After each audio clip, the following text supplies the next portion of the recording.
The first season of Young Justice was all about getting McGann to be comfortable in her own skin to an extent, to be comfortable enough to share with the team that she is a white Martian and not a green one like John, to be comfortable enough that the Caucasian form that she took from one of her favorite childhood TV shows isn't her default form anymore.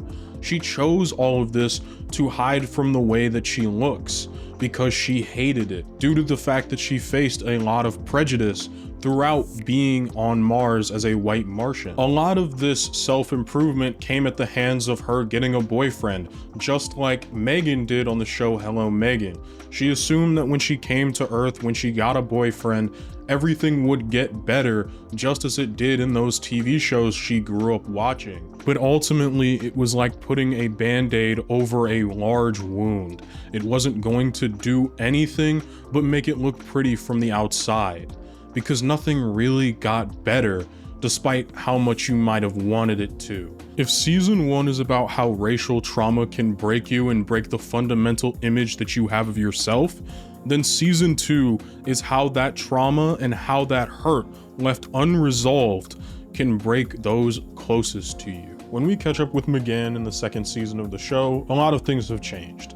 It's pretty obvious. I mean, we have a 5-year time skip, but one of the few things that hasn't changed too much is her look. McGann is still sporting the green Martian look.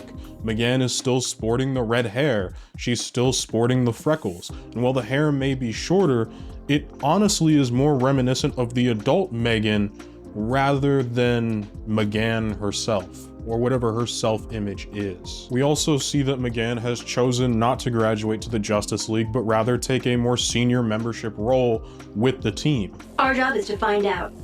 Batgirl, take the north hangar. I'll take the south. B, the middle. Wonder Girl, hold position. And along with everything mentioned previously, we see that there's one truly major change in McGann's life, and that's her significant other. It's no longer Connor, but rather Lagoon Boy. And this is a decision that we are told is very, very new, much to the dismay of Connor and to the awkward silence of the rest of the team. The interactions that we see between McGann and Lagoon Boy oftentimes involve a lot of PDA or public displays of affection. It almost seems intentional, especially when Superboy is around. It's almost like it's done on purpose. And as much as I don't want to believe that McGann would be malicious in that way, it can be taken that way. McGann has also cultivated a sister-like relationship with Garfield, especially after the passing of Garfield's mother, who did play Megan, who Miss Martian based her entire look off of. These characters had become very intertwined during the 5-year time skip, especially with Garth choosing to become Beast Boy during that time period. And it's one of the few relationships that she has during this second season that isn't completely tainted by how she is in general. Because it wouldn't be long before McGann showed us why the relationship was as tainted as it is with Connor. And that's the way in which she chooses to use her powers, specifically in how she likes to extract information. Instead of using finesse and instead of trying any other way, she instead chooses to break an enemy's mind completely in order to gain the information needed as quickly as possible. She sees no problem with this as she's getting results and actively is helping the people around her. To Connor, this is a gross abuse of McGann's power, but to McGann, this is just a regular Tuesday. For her, the ends justify the means. She's finally able to put together what the Justice League were doing during their time under control of Vandal Savage, and that's something that's invaluable to her. As well, she's become one of the Justice League's go-to people when Martian Manhunter himself can't get information out of a target. And this is a time where I'm going to pause for my script real quick, because a lot of people have brought up this scene in particular when I was calling McGann unethical and unheroic for using her powers the way she was, because both Batman and Martian Manhunter see this entire interaction go down and say absolutely nothing while she completely renders a Krolataean completely catatonic. I don't have a good defense for this. I just feel like they weren't paying attention. because she says to Superboy later in a following episode, if you were so concerned, bring this up to Batman, the League, and Nightwing. So that would be the assumption that they don't know, even though they just watched this and it's clear to us, the viewer, what was going on. I just think it was a bit of an oversight, because honestly, I don't know why Batman, especially of all people, would just be cool with leaving somebody completely catatonic. It's just not in his character, at least in my opinion. I know he'll leave you with broken bones, but he's not gonna leave you a vegetable. That's what McGann's doing. Like, those people are never going to recover. You'll recover from broken bones. You're never going to recover from that. Simon is a special exception because he's a great telepath. I continue to refer to this as her having an abuse of her powers because McGann doesn't know where to stop. She doesn't have a line when it comes to the use of her powers, especially her telepathy. When Connor was upset with the way in which she chose to use her powers, instead of trying to talk it out with him, she instead tried to use that telepathy against him. She tried to erase his mind, and to be quite frank with you, low-key mind raped him in order to get him to forget that he was ever upset with her. I was hoping I mattered enough to you to make you stop. I didn't think you'd try to tamper with my mind. Try to make me forget I was upset with you. Connor, I'm so sorry about that. Sorry you did it? Or sorry you got caught? McGann was desperate. She wanted to continue to keep the perfect life that she had built for herself on Earth, and she was so desperate, in fact, she was willing to violate the trust of the man she claimed to love so much in Connor, all in order to try and keep him, because if she had the guy, her life was good no matter how she was hurting or feeling on the inside. She would be fine. McGann was chasing a dream throughout all of the first season of Young Justice. I think that was pretty evident. She chose Connor's name based off of Connor from Hello Megan. She chose her look based off of Hello Megan, because in every single one of those pieces of media, any problem could be solved within a 23-minute episode. No matter how deep the issue was, no matter how painful or how hurtful the issue was, it could be solved in 23 minutes, and she wanted to emulate that as much as possible for her real life. So she hid her skin, she hid her fears, her doubts, her hurt behind the persona of McGann, and she tried her hardest to bury it all. She gave Superboy a personality that she deemed to be as akin as possible to the one she wanted out of Connor. And ultimately she set him up for failure. McGann hurt him initially by doing this. McGann continued to hurt him by trying to hold on to their relationship despite the differences. Because everything could be fixed in those 23 minutes, she firmly believed that she could fix it if she just got him to forget. I don't think McGann did this out of malice, not at all, but rather out of fear, out of being scared and out of being sad. And she was afraid she was going to lose the one great part of her life, because McGann stopped taking steps to try and better herself or to continue to love herself. She stopped it with Connor, and she's been stagnant for the last 5 years. And in losing Connor would mean admitting defeat, admitting that she still hates herself deep down, and it would be better for her to use her powers to stop that rather than have to confront the problems in front of her. This also extends to her use of her powers when it comes to basically making her villains catatonic in order to gain the information she needs. It's the easy way out. It's easier, it makes everything simple. And ultimately, it's a fear response the first time she does this. She does it to Simon the very first time in Young Justice's first season because she's afraid that he'll spill the secrets of her being a white Martian to everyone on the team. It started as a fear response, a response to trauma to shield herself. But she continues to adopt the process because she realized it was easier. It was easier to stay in her trauma bubble. It was easier not to let anybody in or let anybody see the real McGann than it was to let them in. It was just easier to continue to use her powers this way. And it was beneficial. You guys can argue about this in the comments all you want, but I don't feel like leaving your villains catatonic and permanently mind broken is ethical, nor is it something a superhero would do. And I don't think it's something that McGann should have been doing. And you all can argue about it all you want in the comments, but that's just how I feel. And if it wasn't enough that McGann was already dealing with all of this, on top of it all, she has to witness the death of one of her closest friends in Artemis. Obviously, we the viewer know that Artemis faked her death to go help Calder undercover, but because Nightwing doesn't like to share for the integrity of the mission, McGann has no idea. So in her mind, she just lost one of her oldest friends, one of her closest friends, and one of the only people that truly accepted her for the white Martian that she is. And she just has to live a regular life going forward from this point. There are still birthdays that people have. There are still things that they're supposed to celebrate and enjoy. And we don't see that McGann goes out of her way to deal with this in any particular order. Instead, we just see her jump to the next important event, which would be a birthday.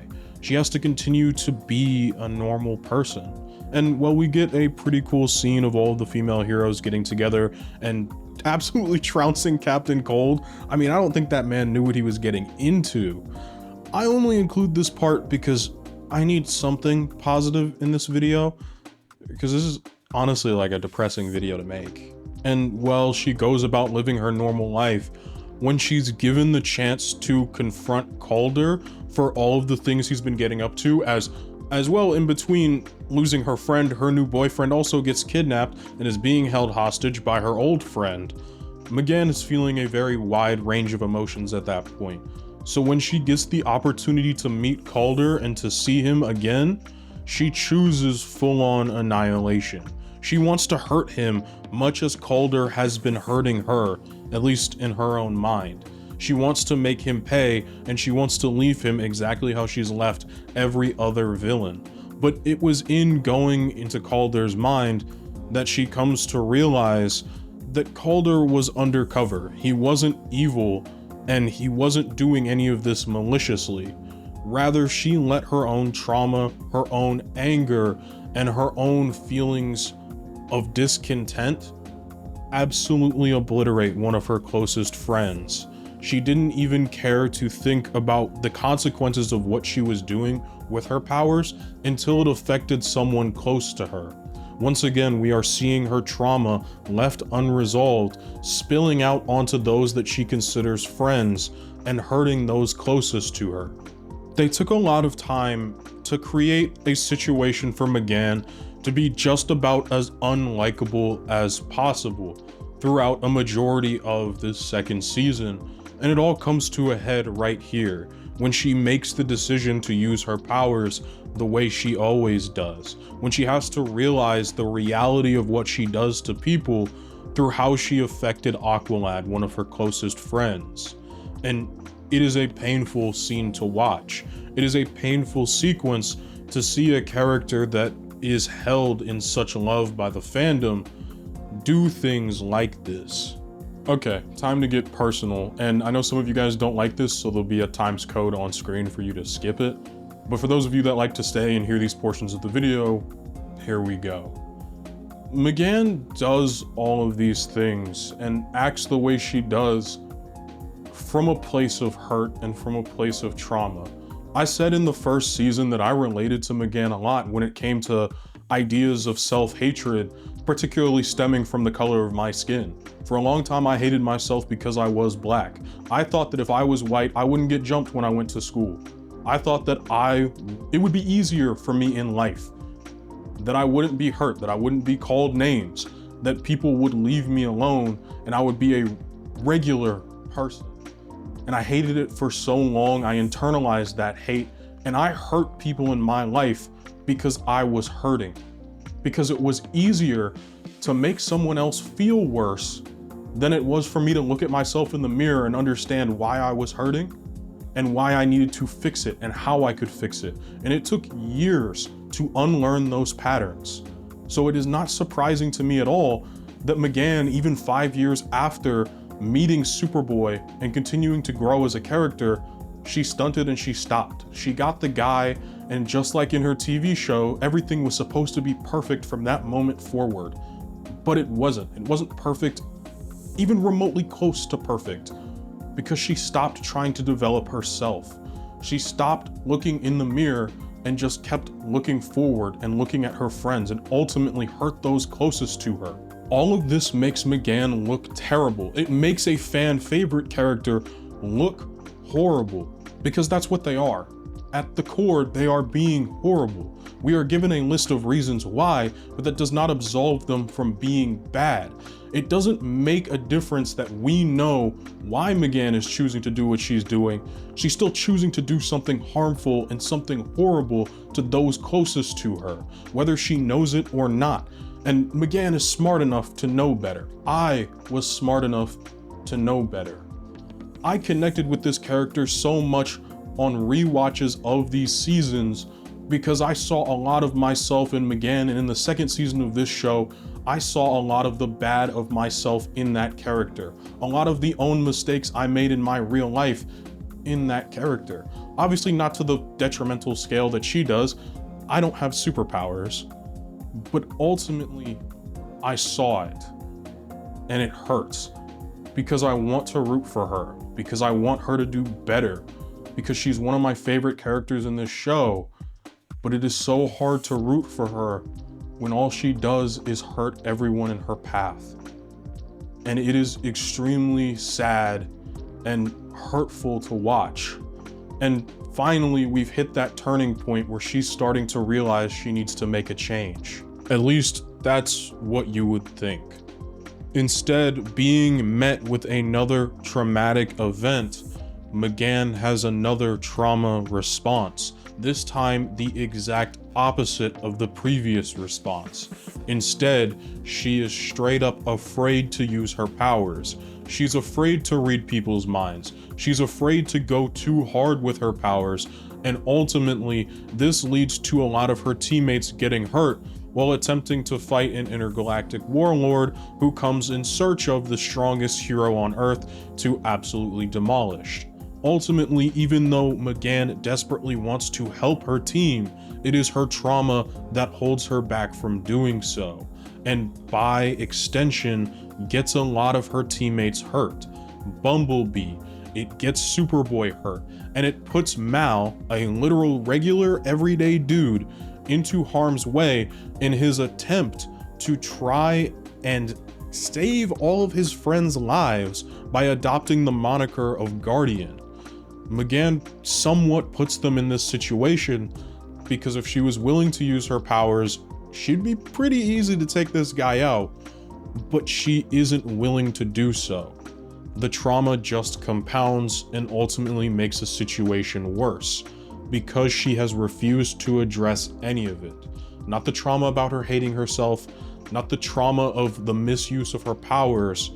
She hasn't addressed any of it and instead has just let it fester. And ultimately, it's just not getting better for her. Even in subsequent episodes where she tries to talk to Connor, she tries to work out why things are going as poorly as they are, ultimately nothing she's doing is helping, and rather she finds herself continuing to not be able to use her powers because she simply isn't addressing the root problem. And that's something that just keeps popping up and popping up with this character. As we've seen her become more hated and less likable, now's the time where we begin to punch down in order to try and make her more likable again. She has to vet Green Beetle in order to figure out if he can be able to, be trusted by the team. Ultimately, she fails in doing so. She lets Green Beetle show her whatever he wants to show and lets him guide the experience rather than her guiding it because she's scared and she's afraid of hurting him. And while all of that is happening, Calder still has to get his mind fixed. He's one of the main characters and also his dad's Black Manta, and definitely would not let this slide. So initially they call in Simon, but because of the undercover nature of the mission, ultimately Simon needs to be taken out by Huntress, aka Artemis, and Miss Martian needs to be brought in. But while all of this is happening, it doesn't exactly go smoothly. Lagan Boy gets himself beat up pretty badly by both Huntress and Deathstroke, and McGann is going to be forced to confront the error of her ways, and forced to finally truly understand what she's done to somebody, and hopefully try to figure out a way to fix it. She's never actually participated in trying to fix a mind that she has broken, so this would be a brand new experience for her. But I think it is in this experience that McGann gains the most growth that we've seen in a long time, and she starts to move that needle towards self-improvement, towards hating herself less.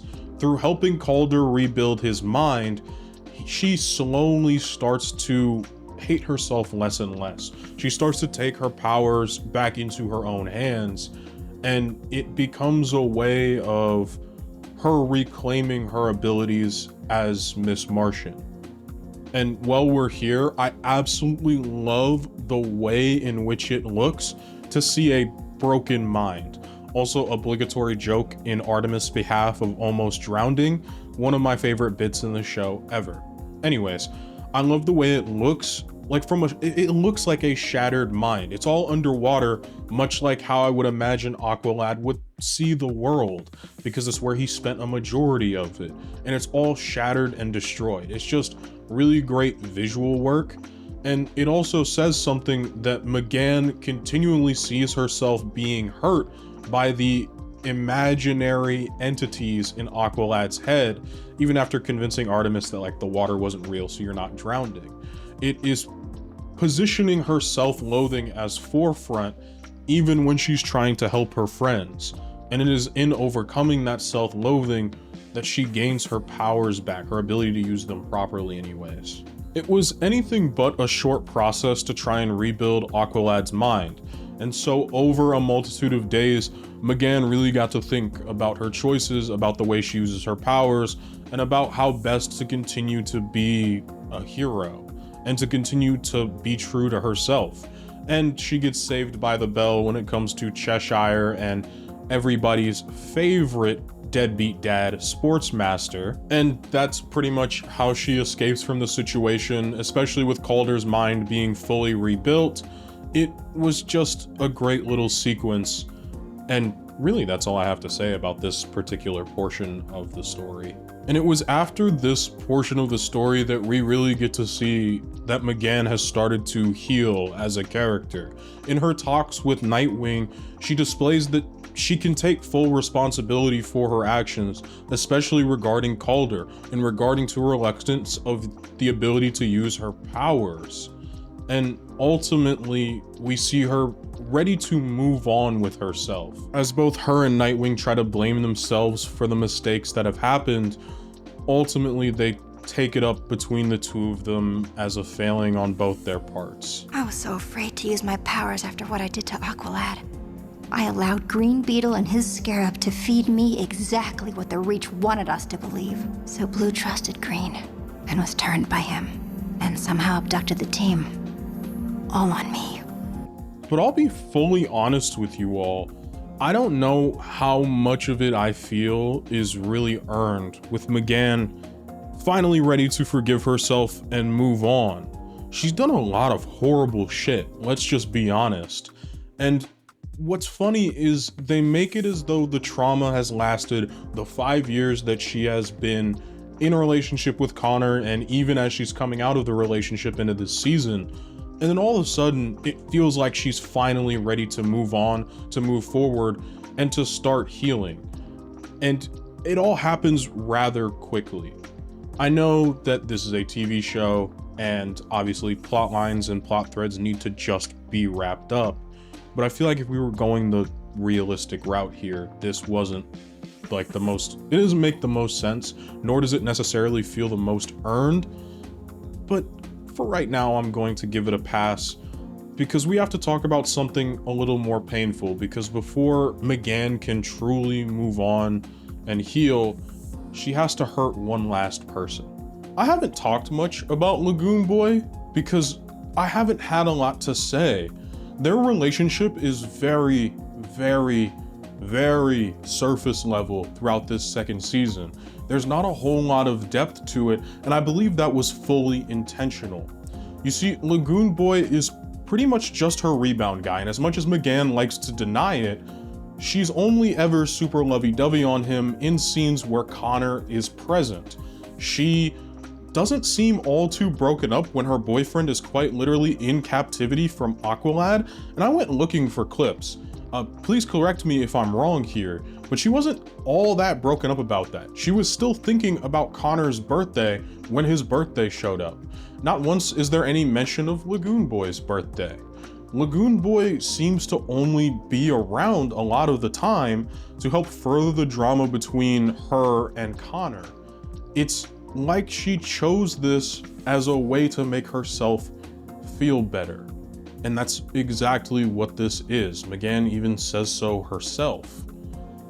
This relationship was built on a lie, one that made her feel better, because once again, if Connor wasn't going to be her band-aid, she was just gonna look for it in a different place. Because if she has the guy, then everything will be solved in 23 minutes and it'll all be fine. And unfortunately for Lagoon Boy, he just happened to be that guy, the one that was there at the right time. And ultimately, he gets used for it, and she admits to this. It just is another long line in poor decisions from McGann, and at least she is owning up to it. And she's going to have to hurt Lagoon Boy one last time in order to fully move on and to heal. One last person to hurt.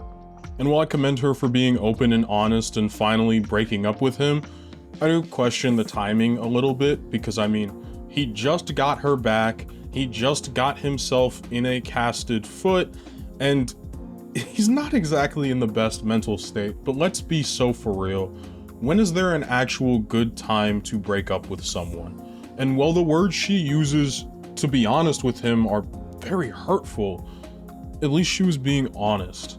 And that's what I would want, at least. And this is part of where me comes in, and it's a lot less objective here, but I'm gonna be real, when am I ever really objective on this channel? Except we'll never be any more to each other than what we are right now. Neptune's beard. This is about Connor, isn't it? No, it isn't about him or you. It's about me. I can't give you what you want, to be something other than my rebound guy, and you deserve more than that. I mean, it's just nasty. It's really bad to hear out loud, but that was the right decision. And now she can finally move on. She can begin to repair and to be better. And it took hurting one last person to do that. Her trauma has finally hurt its last victim. And that's pretty much it for like the entire rest of her character. She gets this nice wrap-up moment with Lagan, and that's all they care to really do in that aspect. Obviously, during the finale, she's there to help defeat the light. She's a huge portion in doing that, and it's her and Connor being paired together in the final episode that always bugged me the most about this second season's ending. And it's what I structured the entire video about Connor around. And I mean, you all know this at this point, I love this character, but she hasn't earned this happy ending in the slightest. I mean, they pair her with Connor, they have the two of them go clear the Justice League's name, they cut all of the tension around Connor potentially having a different girlfriend, and they leave that at the wayside. Instead, they have McGann swoop in, fawn over him, and right after breaking up with Lagoon Boy, like maybe 2 weeks later, she's already gotten back with Connor, because life is short. It's the same reason Tim and Cass got together, but it feels hollow. It doesn't feel earned, because we haven't really seen any actual growth from McGann. Sure, we've seen her confront her trauma finally, but we haven't seen her grow from it in the slightest. So instead, we're still looking at the same person that fundamentally hurt Connor, and she hasn't made any great changes outside of that. Instead, she's just still McGann. And I know season 3 fixes a lot of the issues that I'm bringing up currently, as it does a lot to progress McGann's character during like that 1-year time skip, or was it 2-year time skip? Either way, they do a lot to progress her character there, but we're not being shown that. And these two characters get together again so quickly, especially with the kind of trauma she inflicted on Superboy. I mean, the show makes zero attempt to truly unpack what was wrong at the root of that relationship. McGann's abuse of power, the fact that she viewed Connor as nothing more than a band-aid in her perfect little world to have as a boyfriend. She named him Connor. His name comes from the TV show that she wanted to emulate so badly because she hated herself. They never address that. They never bring it up again. It's a throwaway gag in the first season. Like, that's important. That is fundamentally changing somebody and molding them into your image. We just gloss over the fact that that's what she was doing to him. We gloss over the fact that Connor was no more than like 3 to 4 months old in real life experience before she began dating him. And I know Martian ages are different, so 40 was like 16 for her, but she had lived a genuine 16 years of life. And Connor had lived a genuine 3 months of life. She took advantage of that, clear advantage of it, and it's never brought up. It's treated as though it's normal. And when I was a kid growing up, I didn't think twice about their relationship. Didn't bother me at all. But as I've gotten older, it doesn't seem right. Their entire relationship fundamentally is built off of lies, deception, and malpractice. And the fact that the writers thought it would be cutesy to put them together at the end, like McGann is finally done enough to be ready to put in that relationship, bothers me. I'm not saying those two characters never should have gotten back together, even though I would have preferred that. I'm just saying that there needed to be more time taken. There needed to be more, and it needed to be taken more seriously. I love this show. I love it a lot. I loved the concept of what they were trying to do with McGann, and they really had it great all the way until the finish line. They fumbled at the 1-yard line, much like my Panthers do every single week. Please, Bryce Young, talk to Rod Wave again. Football analogies aside, it was frustrating to watch because it could have been so much better. And instead, at the end, we just get the two characters getting back together. We see them joining the team with no repercussions, no real growth being shown to us. Significant growth, that is. I feel like she did have growth, but I think it wasn't significant enough to warrant the two characters getting back together, especially not so soon. I've made it very clear. I love this show to death, but season 2 felt like a ton of great ideas with a lot of poor execution. And maybe part of this is the fact that it is only a 20 episode season and not a 26 episode season, as opposed to the first season of the show. But hey, I don't know. I wish what it would be to be a fly on the wall in like one of these storyboard meetings between Greg Weisman and his team, and then see Warner Brothers do what they always do with that kind of stuff.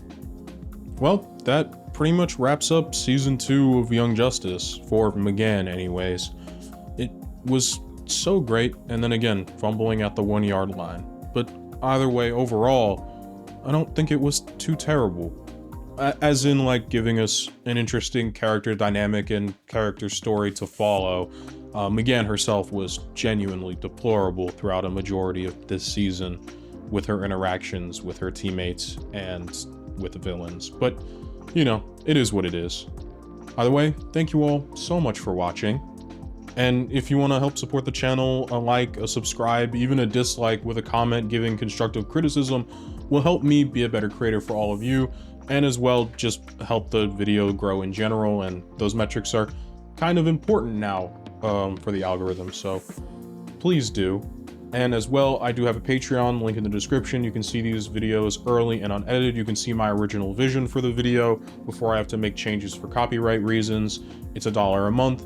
And if you're in the $5 or above tier, I shout your name out at the end of each and every one of these videos. So without further ado, shout out Kelly Sloan, Gremma Ladier, Barry, Kane Kent, John Dickens, Demetrius Youngblood, Metal Monk, Wes Belladonna, Oscar McGann, E. Sibbert 13, Gabriel Lafonte, Video Gamer 75, Golden Boy 420, Dakota Ross and Donovan Gomez, and MC Bomb 27. You all are amazing. Hope you all have an absolutely fantastic day.